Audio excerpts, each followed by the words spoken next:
अम्मा, आपने कुछ खाया? अम्मा ने सिर हिलाया। नहीं बेटी, रमजान है, मगर सहरी में भी ठीक से खाना नसीब नहीं हुआ।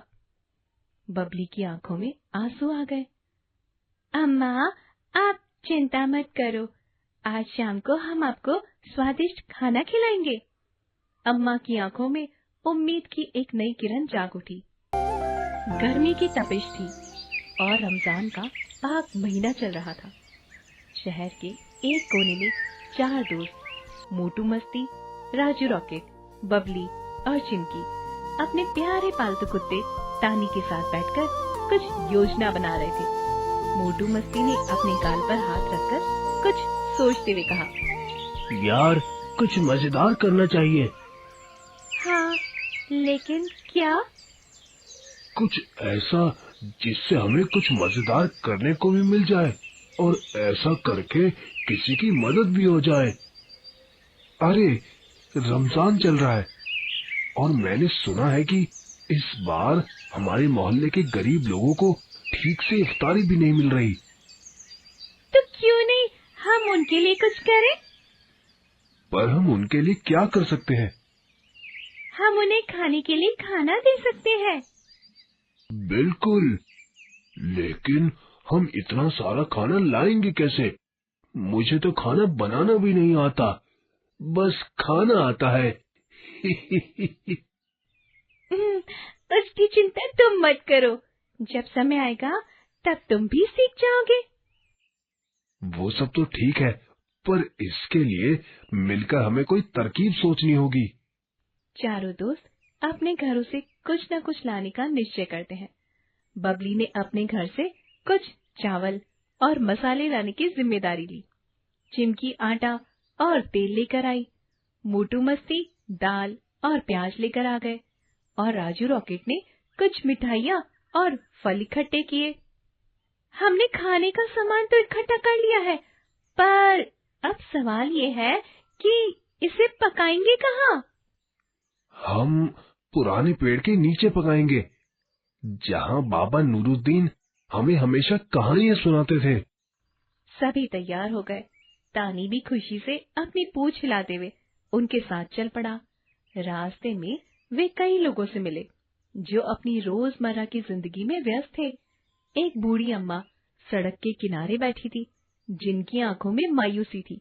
बबली ने उनके पास जाकर पूछा, अम्मा, आपने कुछ खाया?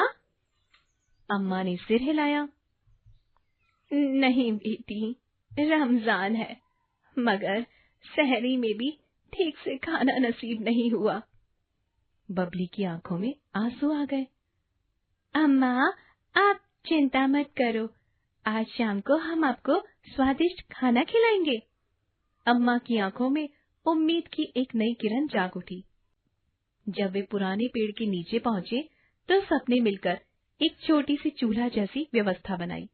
बबली और चिमकी ने आटा गूंदना शुरू किया। मोटू मस्ती लकड़ियां इकट्ठा करने लगे और राजू रॉकेट ने आग जलाने की कोशिश की। अरे यार, आग जल ही नहीं रही है। अरे, मैंने अपने दादाजी से आग जलाना सीखा था, इसमें थोड़े सूखे पत्ते डालो। काफी मेहनत के बाद आखिरकार आग जल गई और सभी ने मिलकर खाना बनाना शुरू कर दिया। चिमकी और बबली ने रोटियां सेकी, मोटू मस्ती ने दाल की तैयारी की और राजू ने मिठाइयां सजाई। यार, ये कितना मजेदार है। मुझे तो अभी भी यकीन नहीं हो रहा, ये सब खाना हमने बनाया है। हम ऐसे ही रोज खाना बना सकते हैं। तब तो हमारी माएं हमें घर से निकाल देंगी।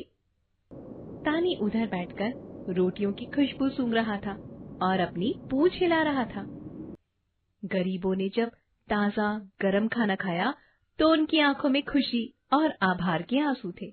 उस बूढ़ी अम्मा ने बबली का सिर सहलाते हुए कहा, बेटी, तुम सबको अल्लाह खुश रखे। तुम लोग ऐसे ही बस सबकी भलाई का काम करते रहो। बाबा नरुद्दीन भी वहां पर आए और उनसे बोले, बच्चों, तुमने बहुत अच्छा काम किया है। रमजान का असली मतलब यही है, भूखों को खाना खिलाना। बाबा जी, हमें भी यह सब करके काफी अच्छा महसूस हो रहा है। राजू रॉकेट ने देखा कि तानी भी बड़े मजे से बच्चों के साथ खेल रहा था। सबकी मेहनत रंग लाई।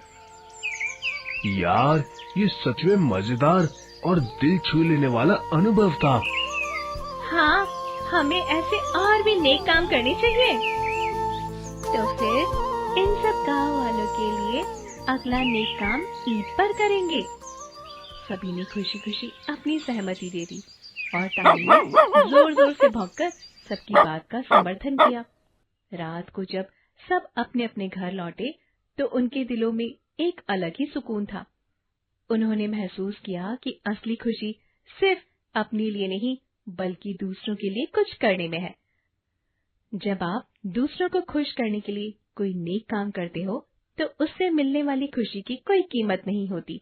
यही रमजान की सच्ची रूह है। रमजान के आखिरी दिन चारों दोस्तों ने सोचा कि ईद के दिन भी गरीबों के लिए कुछ किया जाए। क्या ख्याल है, इस बार भी हम कुछ बड़ा करें? बिल्कुल, इस बार सिर्फ खाना नहीं, हम कुछ नए कपड़े भी देंगे। लेकिन इतने पैसे आएंगे कहाँ से? हमारे पास तो सबके लिए कपड़े खरीदने लायक पैसे भी नहीं है। हम सब अपनी अपनी जेब से थोड़ा थोड़ा सा जमा करेंगे और कुछ मोहल्ले वालों से भी मदद मांग सकते हैं ना? गांव वासियों ने बढ़ चढ़कर इस नेक काम के लिए चंदा दान किया। गांव के एक धनी सेठ ने काफी सारी दौलत दान में दी। सभी ने मिलकर जो पैसा जमा किया था उससे कपड़े खरीदने के लिए बाजार में निकल गए। वहां उन्होंने नए कपड़े, मिठाइयाँ और खिलौने खरीदे। ईद के दिन सुबह चारों दोस्तों ने गरीबों में नए कपड़े और मिठाइयाँ बांटी। बच्चों की खुशी देखने लायक थी। एक छोटे से लड़के ने राजू से कहा, भैया, आज पहली बार मेरे पास नया कपड़ा है। यह सुनकर राजू की आंखें नम हो गई। बाबा नरुद्दीन ने भी सभी को दुआएं दी और उनसे बोले, तुम सबका दिल सोने जैसा है, कभी इसे बदलने मत देना। तानी भी खुश होकर चारों ओर दौड़ा।